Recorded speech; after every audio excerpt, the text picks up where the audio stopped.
My name is Abigail Mitchell, and I'm 29 years old.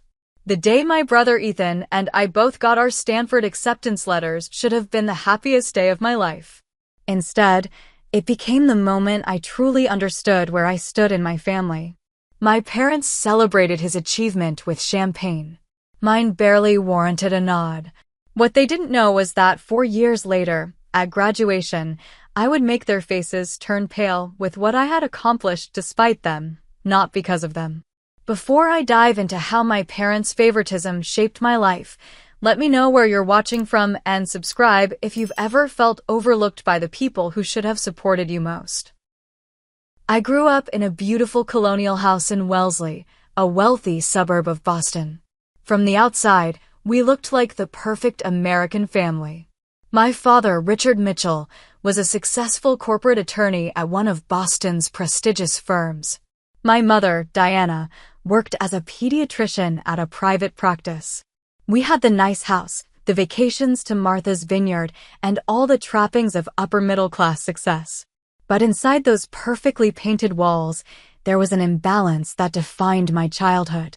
My brother Ethan was born 2 years after me. From the moment he could walk and talk, it was clear he was the golden child. He was naturally athletic, outgoing, and had that easy charm that made adults smile. I was quieter, more introspective, and found my joy in books and learning. These differences shouldn't have mattered, but somehow they became the foundation for years of disparate treatment. I first noticed something was off when I turned 8. My birthday party was a simple affair with just a few friends from school, a store-bought cake, and some streamers my mom put up that morning. 2 months later, Ethan turned 6, and my parents transformed our backyard into a mini sports carnival with 3 different bouncy castles, a hired clown, and personalized party favors for 30 kids. When I asked my mother why Ethan's party was so much bigger, she patted my head and said, "Ethan needs more social interaction, sweetie. You're happy with just your few close friends, right?" This pattern continued at Christmas. While we both received gifts, Ethan's pile was always noticeably larger. When I was 12, I wanted a microscope I'd seen in a science catalog. Instead, I got clothes and books, while Ethan received the new PlayStation he wanted. My father justified this by saying, "We need to encourage Ethan's interests.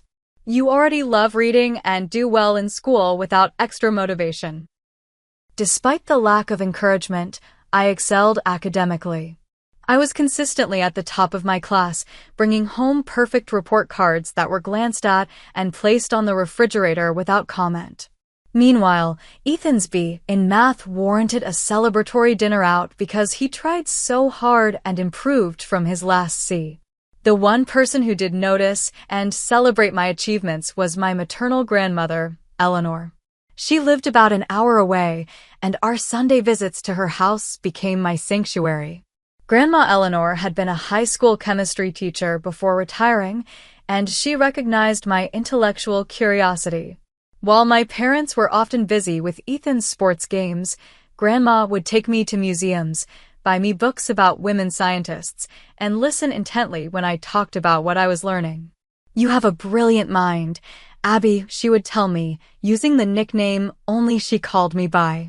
"Don't ever let anyone dim your light." Those words became my mantra through the harder times. When I turned 15, Grandma Eleanor gave me a beautiful journal bound in blue leather. Inside the cover, she had written, "For Abigail, who will change the world someday. Write down your dreams here, then go make them happen." I filled that journal with my hopes, frustrations, and eventually, my college plans. The most blatant display of favoritism came when we turned 16.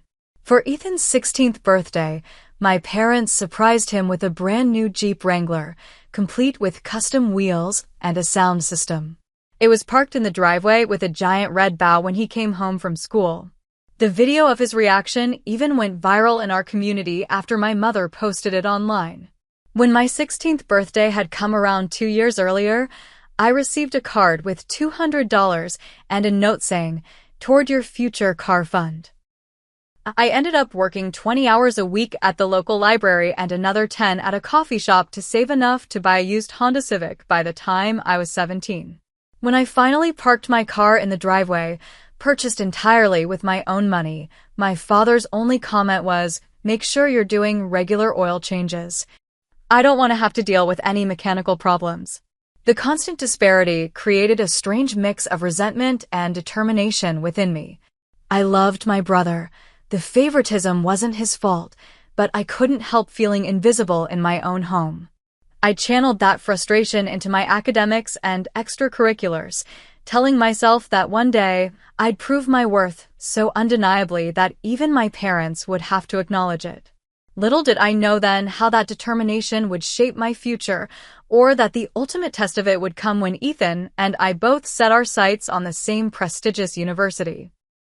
By senior year of high school, I had crafted an academic record that even my parents couldn't completely ignore. I maintained a perfect 4.0 GPA while taking every AP class our school offered.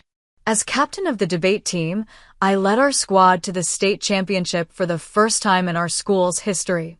I volunteered 20 hours a month at a STEM program for elementary school girls and worked my 2 part-time jobs.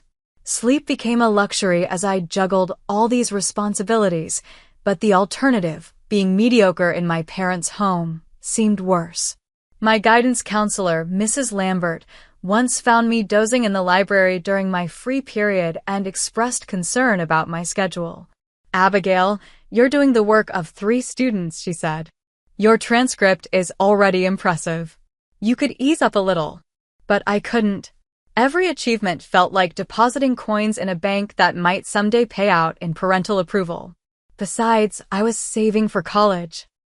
While my parents had started Ethan's college fund the day he was born, mine had apparently been an afterthought. When I asked about it during sophomore year, my father vaguely mentioned that they were still figuring out the details. The winter of senior year brought heartbreak when Grandma Eleanor passed away after a brief battle with pneumonia. She was the one person who had always seen me, and suddenly, she was gone. At her funeral, I stood stoically between my parents, clutching the blue journal she had given me years before. A month after her passing, I received a letter from her attorney. Grandma had left me a modest inheritance of $25,000 with a note saying, "For your education and dreams, my brilliant girl." I deposited the check immediately, knowing this might be my only financial support for college. As application season arrived, Ethan and I both set our sights on Stanford University. For me, it represented their exceptional biomedical engineering program. For Ethan, it was the prestige and their business school. My parents hired an expensive college consultant to help Ethan with his applications while I worked on mine late at night after finishing my shifts and homework. The day the Stanford decisions were released in December, I was working at the library. I waited until my break to check my email, hands trembling as I logged in on my phone. When I saw the congratulations heading, I had to sit down, overwhelmed with emotion. I had done it. All the late nights, the extra work, the sacrifices, they had paid off. When I got home that evening, I found my parents and Ethan in the living room, celebrating with champagne. Ethan had also been accepted to Stanford. "There's my Stanford man," my father exclaimed when Ethan entered, raising his glass in a toast. "I got in too," I said quietly, standing in the doorway. My mother turned to me with a surprised expression. "Oh, that's wonderful, Abigail. Come join us." They poured me a small glass of champagne, but the conversation immediately returned to Ethan's accomplishment, his plans for the business program, and how prestigious this was for the family. 2 weeks later, my parents called us both to the dining room for a family meeting about college plans. I thought perhaps they would finally discuss my college fund.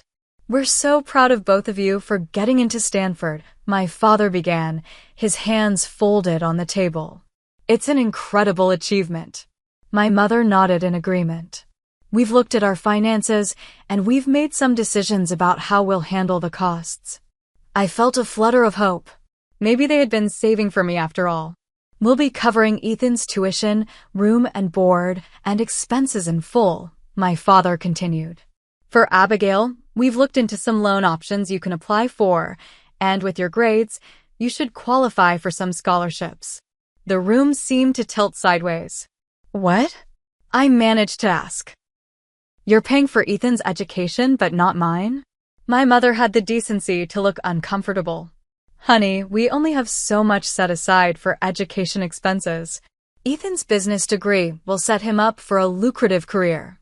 It's a sound investment. And my biomedical engineering degree isn't? I countered, my voice rising. My father frowned.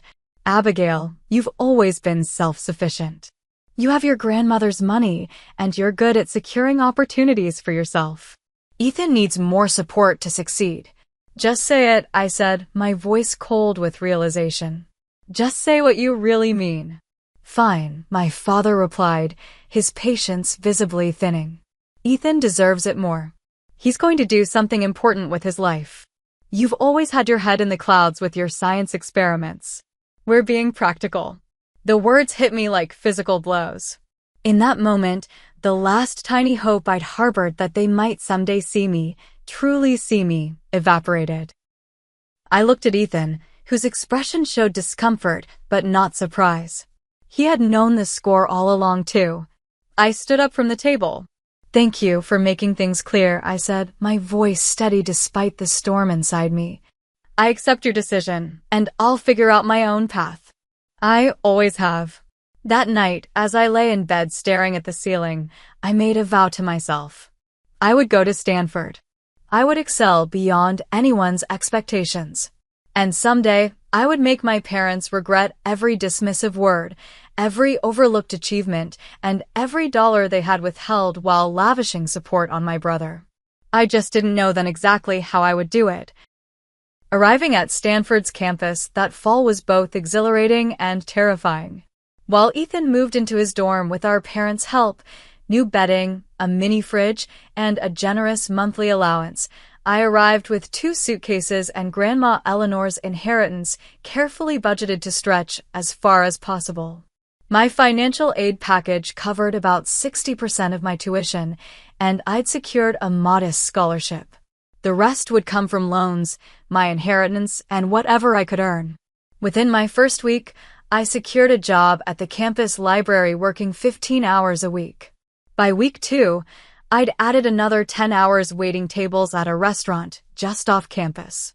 Even with these jobs, I calculated I would deplete my inheritance by junior year. I selected the cheapest meal plan and the most affordable dorm option. My roommate, Jessica, came from a wealthy family in Los Angeles and seemed bewildered by my constant work schedule. Don't your parents help at all? She asked one night as I returned from a late shift, exhausted but still facing hours of homework. They believe in self-sufficiency, I replied, the explanation I'd crafted to avoid the pitying looks the truth would bring.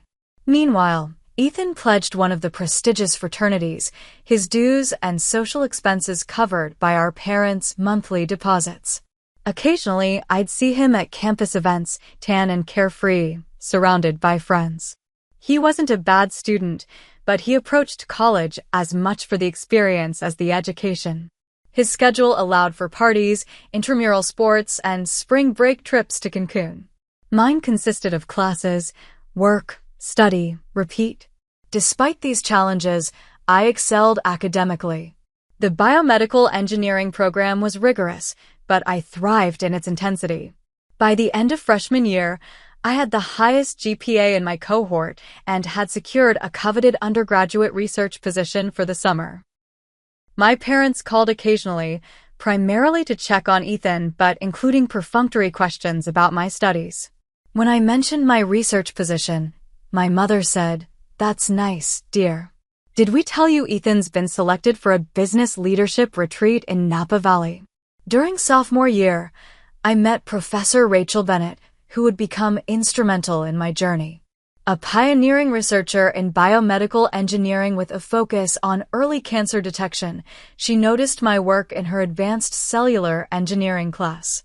Ms. Mitchell, your analysis of the membrane permeability factors was graduate-level work, she told me after class one day. Have you considered applying to my research lab? Working in Professor Bennett's lab meant reducing my hours at the restaurant, stretching my budget even thinner. But the opportunity was too valuable to pass up.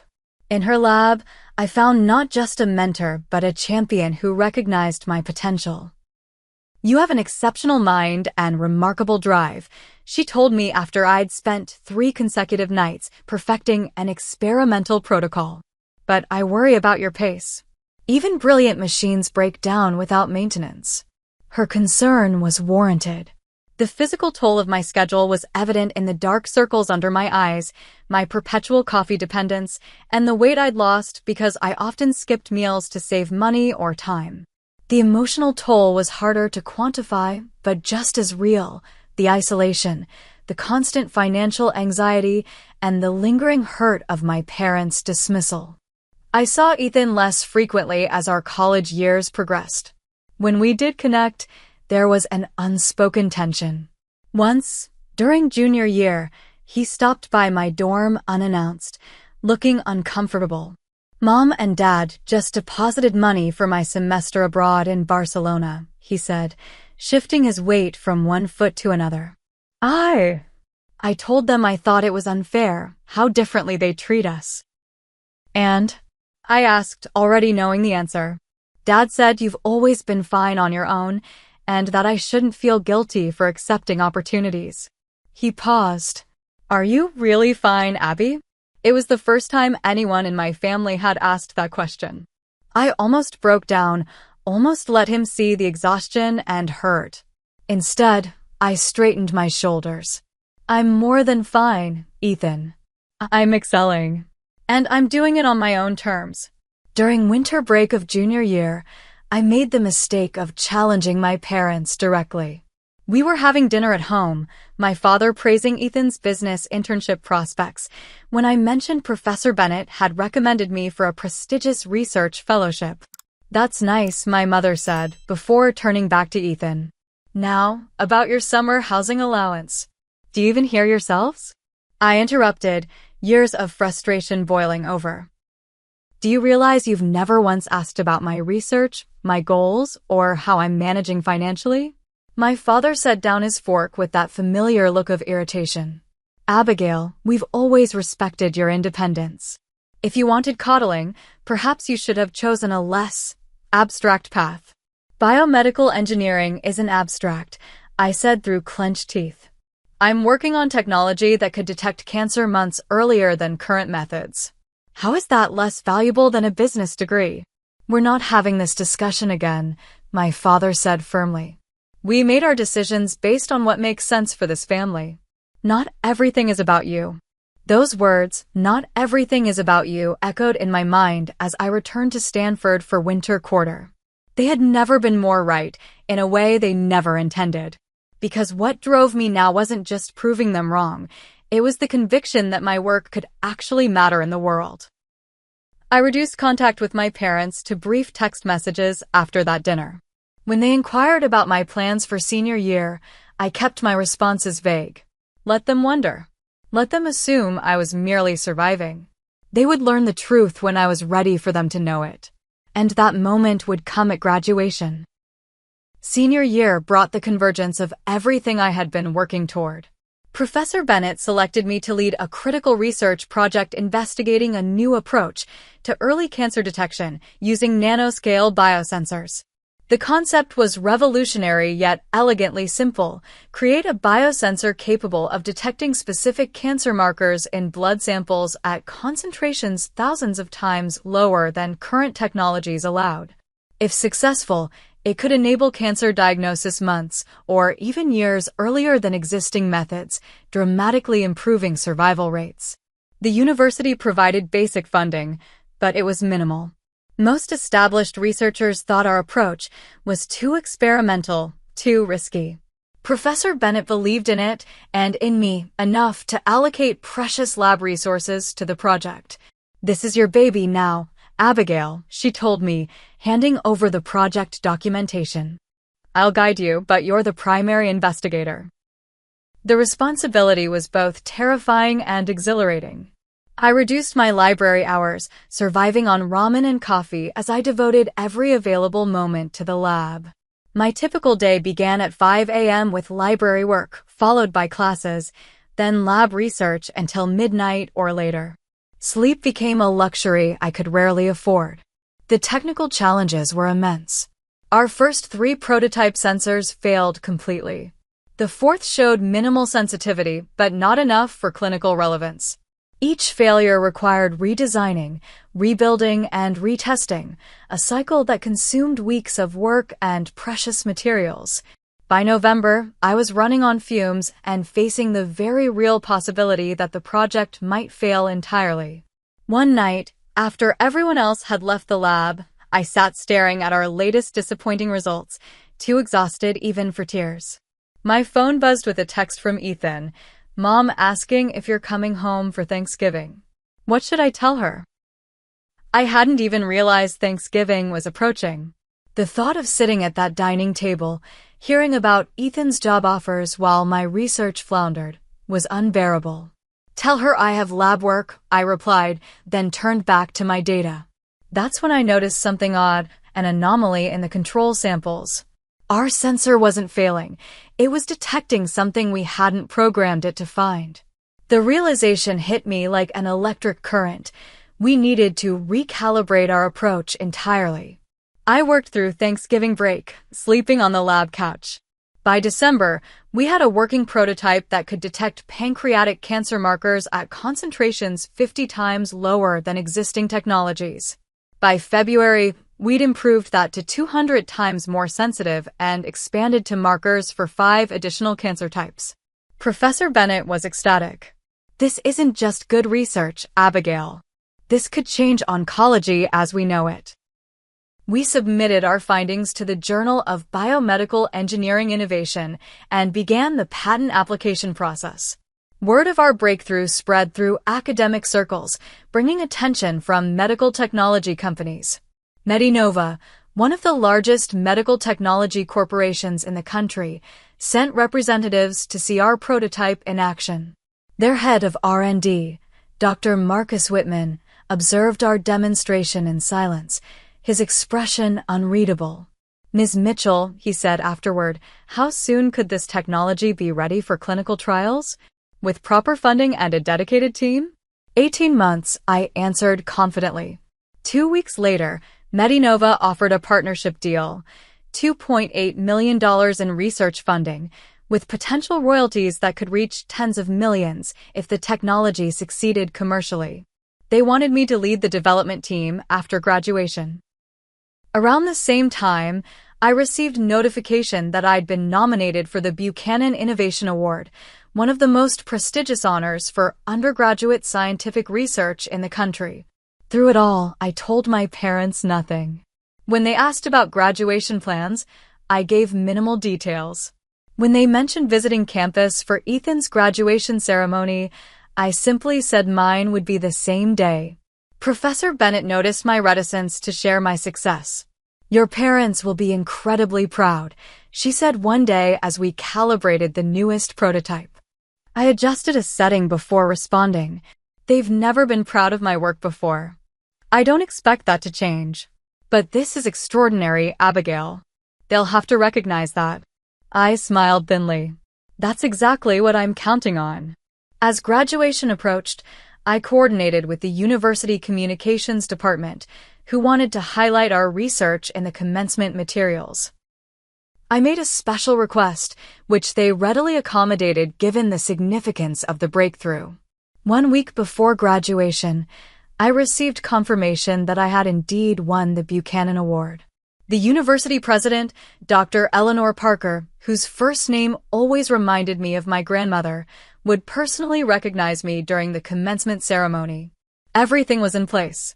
After years of struggle, dismissal, and determination, I was ready for my parents to finally see exactly what their abstract daughter had accomplished and exactly what they had failed to support. The night before graduation, I stood in front of my mirror rehearsing what I would say when they inevitably approached me after the ceremony. their faces showing that mixture of surprise and belated pride I had imagined countless times. Would I be gracious? Coldly civil? Openly confrontational? In the end, I decided to let the moment guide me. After all, I had earned the right to respond authentically, whatever that might be. Graduation morning dawned bright and clear, the California sun illuminating Stanford's iconic palm-lined avenues. I woke early after a restless night, my stomach knotted with a complex mixture of pride, anxiety, and anticipation. For years of relentless work had led to this day, not just the academic achievement of graduating with highest honors in biomedical engineering, but the vindication I had been working toward since that family dinner where my parents had made their priorities so brutally clear. My phone chimed with a text message from my mother. "We've arrived in Palo Alto. We'll try to make it to your ceremony before Ethan's business school event. So proud of both our graduates." The casual try to make it stung even now. For years later, and they still placed my achievements as secondary to Ethan's. I took a deep breath, reminding myself that by day's end, that dynamic would be forever altered. I dressed methodically in the new outfit I had splurged on for this occasion. A tailored navy dress that projected both professionalism and confidence. Under my graduation gown, it would be invisible, but afterward, when I faced my parents, I wanted to look every inch the successful scientist and innovator I had become. My roommate Jessica, who had become a close friend despite our different circumstances, helped me arrange my honor cords and medallions. "Holy crap, Abby, you're literally weighed down with awards," she joked as she adjusted the multiple honors designations on my gown. "Are you sure you can walk across the stage without toppling over?" I managed to smile, though my mind was elsewhere. "I think I'll manage." "Your parents are going to freak when they see all this," she continued, stepping back to admire her handiwork. "That's the plan," I replied quietly. At 9:30 a.m., I met with President Parker and the commencement organizers to confirm the special arrangements. The university had been promoting my research breakthrough heavily in their media materials, proud to showcase such significant innovation from an undergraduate. "We've placed your recognition directly before the conferral of degrees," explained Dr. Marcus, the commencement director. "President Parker will introduce you and the significance of your work, then invite you to say a few words. You'll have approximately 3 minutes." I nodded, mentally reviewing the brief speech I had prepared and memorized. 3 minutes to summarize 4 years of struggle and triumph. 3 minutes to deliver the message I had been crafting since the day my parents told me I wasn't worth investing in.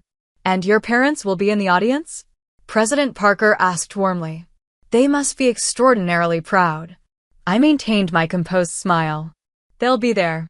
As I left the administrative building, I received a text from Professor Bennett. "Remember to breathe today. This is your moment. You've earned every second of it." Her message brought unexpected tears to my eyes. In many ways, she had become the mentor and supporter my parents had failed to be. I took a moment to reply with genuine gratitude before heading to the graduation assembly area. While waiting in line with the other engineering graduates, I spotted my parents and Ethan entering the seating area. My mother wore a floral dress I'd never seen before, probably purchased specially for the occasion. My father looked distinguished in a light gray suit, his Stanford alumni tie a calculated choice for the day his son would join the ranks of graduates from his alma mater. They hadn't seen me yet. I watched as they scanned their programs, pointing out items to each other. Did they know what was coming? Had they even bothered to read about the special recognition section where my name would feature prominently? My heart pounded so loudly I was certain the graduates standing near me could hear it. My palms grew sweaty, and for a moment, I questioned everything. Was this elaborate reveal petty? Was I about to make a spectacle of family business that should remain private? No, I decided firmly. This wasn't about revenge or pettiness. This was about finally being seen. About standing in my truth after years of being dismissed and devalued. About showing not just my parents, but myself, that their lack of faith had been profoundly misplaced. Jessica, who was graduating in communications, broke away from her group to give me a quick hug. "You look like you're about to face a firing squad instead of getting a fancy award," she whispered. "Remember, you're the badass who's about to become a millionaire scientist. Own it." Her blunt encouragement made me laugh, releasing some of the tension that had built in my chest. She was right. Whatever happened with my parents today, I had achieved something remarkable. That truth existed independently of their recognition or approval. The procession began, faculty and administrators in their colorful academic regalia leading the way. As we followed them into the main ceremony area, I caught another glimpse of my parents.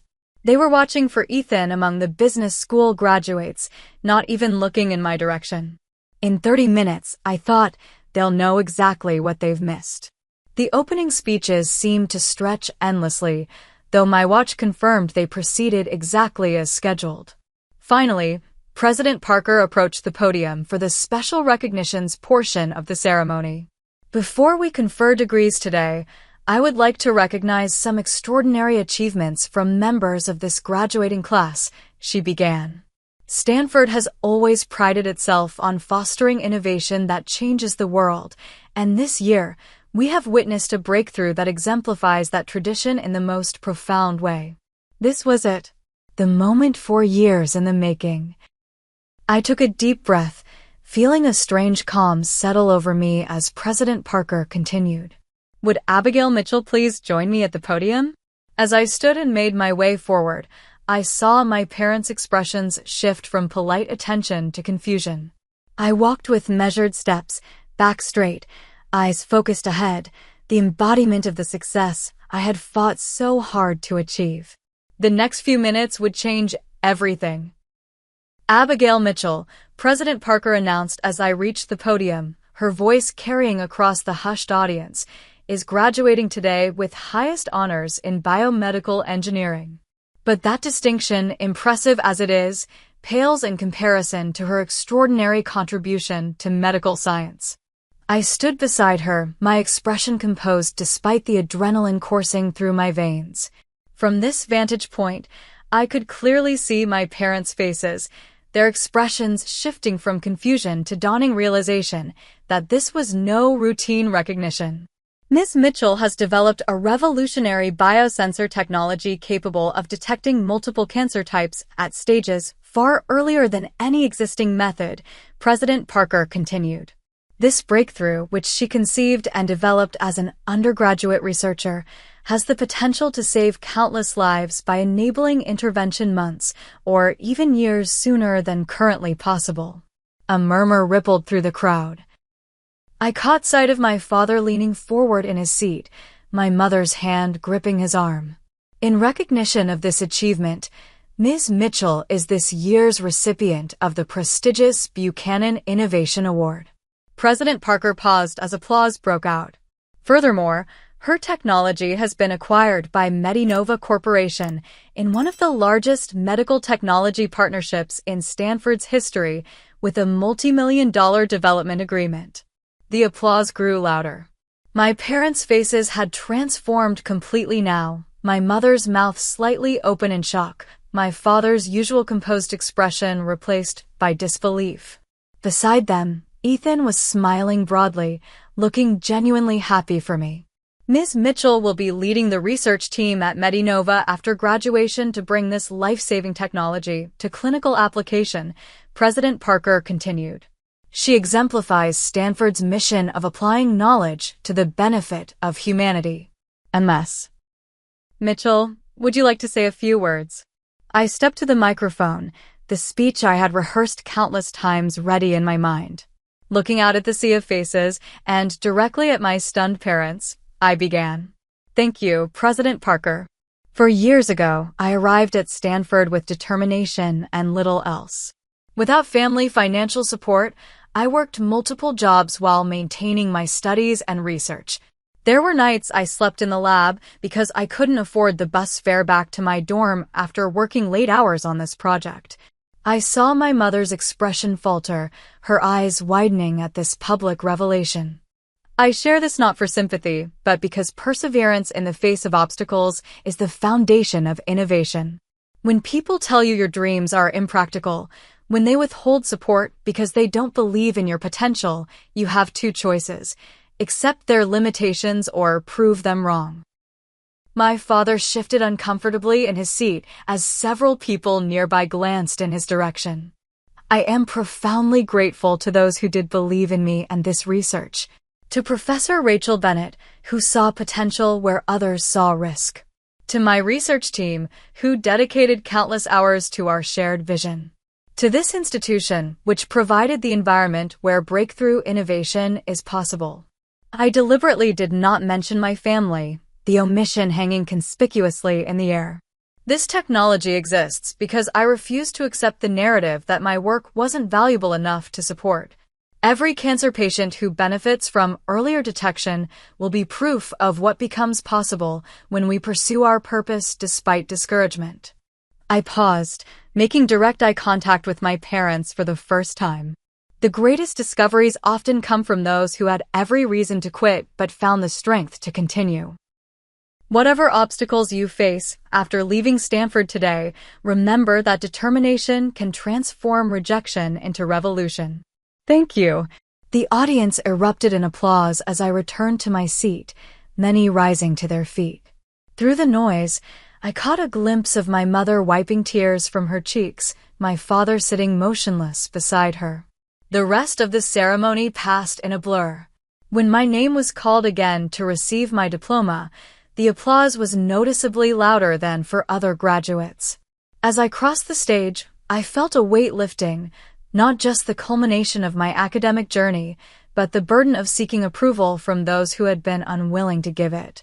After the ceremony concluded, I made my way through the crowd of well-wishers, accepting congratulations from classmates and faculty. Professor Bennett found me first, enveloping me in a warm hug. That was quite a statement, she said with a knowing look. Are you ready for what comes next? Before I could answer, I felt a tap on my shoulder. I turned to find my parents standing there, Ethan slightly behind them. My mother's makeup was smudged from tears, my father's usual confident demeanor notably absent. Abigail, my mother began, her voice wavering. We had no idea. Your speech. Congratulations on your incredible achievement, my father interjected, extending his hand as if we were business acquaintances. The partnership with Medinova is remarkable. Why didn't you tell us about any of this? I looked at his outstretched hand for a moment before meeting his gaze directly. Would it have mattered? You made it very clear that my work wasn't important enough to support. That's not fair, he countered, though his voice lacked its usual authority. We always believed in your academic abilities. We just thought Ethan needed. Don't, I interrupted, surprising myself with my calm firmness. Don't rewrite history now. You told me, verbatim, that Ethan deserved your support more than I did. That he would do something important with his life, implying I wouldn't. My mother made a small, distressed sound. Abigail, we never meant to hurt you. We thought you were so self-sufficient, so capable on your own. I was capable, I agreed.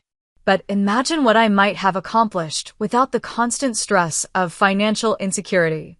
Without working 30 hours a week on top of my studies and research. Without knowing my own parents didn't think I was worth investing in. My father's expression hardened slightly. And yet, you've done extraordinarily well without our help. Perhaps we were right about your self-sufficiency. Professor Bennett, who had been standing nearby, stepped forward. Dr. Mitchell, your daughter nearly collapsed from exhaustion multiple times during this project. She skipped meals to save money. She slept on a lab couch rather than waste time commuting. Her self-sufficiency came at an enormous personal cost that no student should have to pay. My father had the grace to look discomfort by this intervention from a faculty member. Ethan finally spoke up. Mom, Dad, Professor Bennett is right. What you did wasn't fair. I've tried to tell you that for years. He turned to me. Abby, I'm so sorry I didn't do more. What you've accomplished is incredible, and I've always known you were the brilliant one in the family. His sincere words brought unexpected tears to my eyes. Thank you, Ethan. My mother reached for my hand. Abigail, we're so proud of you. Can we take you to dinner to celebrate? Both of you. I looked at her tearful face, at my father's uncomfortable stance, at Ethan's supportive expression.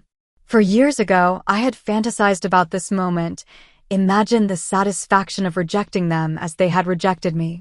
But standing there, I realized that revenge had never been my true goal. What I had always wanted, was recognition of my worth. I already have dinner plans with my research team and Professor Bennett, I said, not unkindly. But maybe tomorrow, before you fly home.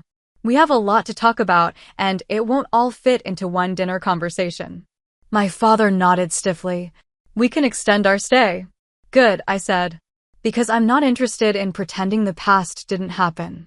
If we're going to have any relationship moving forward, we need to acknowledge the hurt and work through it honestly. We can do that, my mother said quickly. We want to be part of your life, Abigail. Especially now with all this success. That's exactly the problem, I interrupted. My value doesn't come from my success or this award or the Medinova contract. If those are the only reasons you want to reconnect, then we don't have much to discuss. They exchanged glances, seemingly at a loss for words. Professor Bennett squeezed my shoulder. I should join the other faculty. Abigail, we'll see you at 7 for dinner. She gave my parents a pointed look before walking away. I'll text you tomorrow about lunch, I told my parents. For now, you should enjoy celebrating with Ethan. He's worked hard too, and he deserves his moment. As they walked away, Ethan lingered behind. For what it's worth, I've always been proud to be your brother, he said quietly. And after today, I think they finally understand what they've missed all these years. I watched them disappear into the crowd, a complex mixture of emotions washing over me. The confrontation hadn't brought the simple satisfaction I'd imagined. Instead, it had opened a door not of the past, but to a future where the terms of our relationship could potentially be rewritten. Whether that would happen remained to be seen. But for the first time, the choice felt like mine to make. 2 years have passed since that graduation day when my parents finally truly saw me, for perhaps the first time. The journey since then has been neither simple nor linear, but it has been transformative in ways I couldn't have imagined. The Monday after graduation, I met my parents for lunch at a small cafe near campus. The conversation was awkward, painful, and necessary. My father, who had built his career on confident articulation, struggled to find words for his regret. My mother cried several times. I remained calm but unflinchingly honest about the damage their favoritism had caused. I don't know if I can forgive you yet, I told them. But I'm willing to try building something new if you're genuinely interested in knowing me, not just the successful scientist, but the person I've always been. They agreed, though I could tell my father was still processing the fundamental shift in our family dynamic. Years of seeing me as secondary to Ethan couldn't be undone in a single conversation. True to the plans announced at graduation, I joined Medinova as head of the biosensor development team. The transition from academic research to corporate development brought new challenges and pressures, but also resources I'd never had access to before. With a dedicated team and proper funding, we made rapid progress, moving our technology through preliminary testing and toward clinical trials in 18 months rather than the projected 2 years. My sudden financial success felt surreal after years of carefully counting every dollar. My first major purchase was paying off my student loans, an immensely satisfying transaction that represented freedom from the burden I'd carried through college. The second was a comfortable condo in Palo Alto, my first real home that wasn't a temporary student dwelling. The relationship with my parents evolved slowly, tentatively. We established a routine of monthly video calls, which were initially strained but gradually became more natural. My father, to his credit, made visible efforts to understand my work, reading articles about biosensor technology and asking increasingly informed questions about our progress. My mother sent care packages to my office, something she'd never done during my college years. The first one made me cry, not because of its contents, but because of the note. I should have done this years ago. I'm sorry I failed you. Ethan and I grew closer, our adult relationship no longer shadowed by our parents' disparate treatment. He joined a venture capital firm in San Francisco, and we met for dinner every few weeks. During one of these dinners, he confessed something that shifted my perspective. You know, growing up as the favorite wasn't as great as you might think, he said, twirling pasta on his fork. There was this constant pressure to justify their investment in me, to be the success they expected. Every time I struggled or questioned my path, I felt this crushing guilt, like I was letting them down after they'd given me everything. His words reminded me that favoritism damages both the favored and the overlooked child, just in different ways. It was a realization that helped me view our shared childhood with more compassion. 6 months after graduation, I used part of my signing bonus to establish the Eleanor Mitchell Scholarship for Women in Biomedical Sciences at Stanford, named for my grandmother who had believed in me when no one else did. The scholarship specifically supports female students with financial need who demonstrate exceptional promise in biomedical research. When I informed my parents about the scholarship, my father was quiet for a moment before asking, "Would you consider letting us contribute to it annually?" It was a small gesture, but meaningful.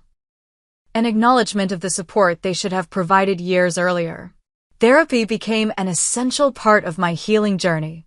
Dr. Levine, my therapist, helped me understand that while I couldn't change my past, I could choose how it shaped my future.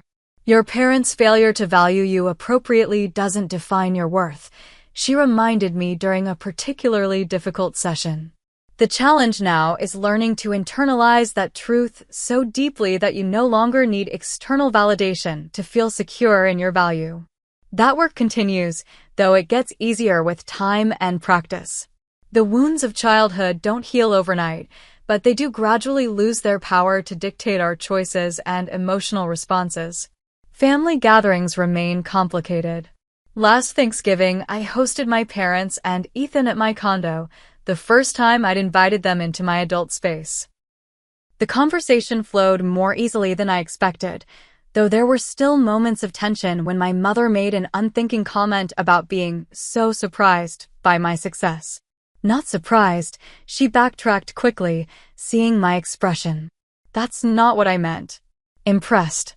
I'm so impressed by what you've accomplished. My father, who has made more progress than I would have predicted, actually corrected her. Diana, let's be honest. We were surprised, and that's our failure, not Abigail's. We should have recognized her potential long ago. It was perhaps the most direct acknowledgement he's ever made of their mistaken judgment, and it meant more than I could express in that moment.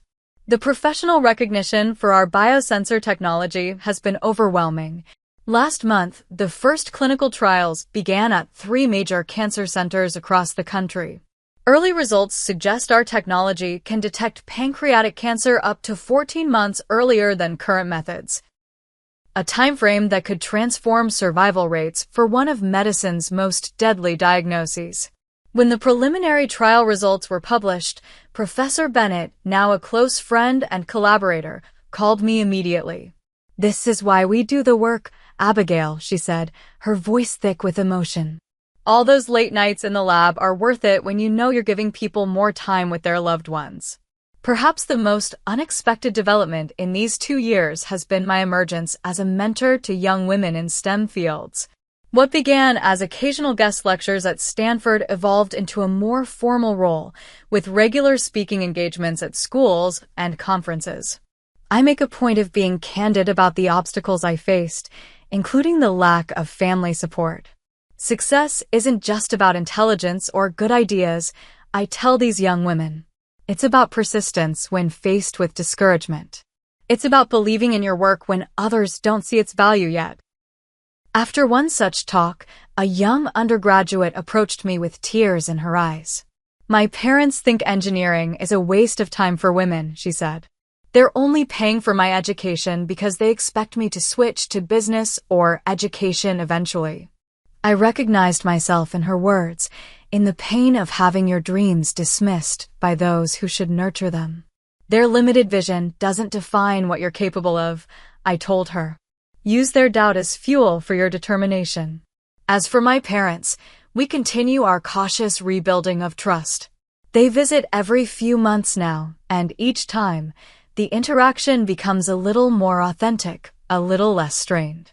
They still sometimes slip into old patterns, comparing me to Ethan, or expressing surprise at my accomplishments, but they catch themselves more quickly, and the genuine effort matters. We failed you, my father said during their last visit, a statement that would have been unimaginable from him 3 years ago. I was so certain I knew what success looked like that I couldn't see the brilliant path you were forging. I'm sorry, Abigail.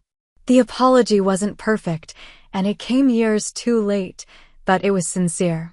And in that sincerity, I found something unexpected, not the vindication I had once craved, but a quiet peace with the past that allows me to move forward without its weight. The greatest lesson from this journey isn't about revenge or proving others wrong, though I certainly did that. It's about the power of defining your own worth when others fail to see it. It's about persisting not because you need to show them they were wrong, but because you know you're right. If you're watching this and feeling unrecognized, undervalued, or dismissed by those who should support you, know this. Their failure to see your potential says nothing about what you're capable of achieving. Let their doubt fuel your determination rather than diminish your dreams. The most powerful response to those who don't believe in you isn't angry confrontation. It's quiet, consistent excellence that eventually speaks so loudly they have no choice but to hear it. I'd love to hear your stories in the comments below.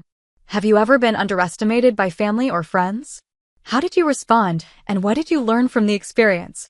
Don't forget to like and subscribe if this resonated with you, and share with someone who might need this message today. Thank you for listening to my story, and remember, the most meaningful validation is the kind you give yourself through perseverance and unwavering belief in your own potential.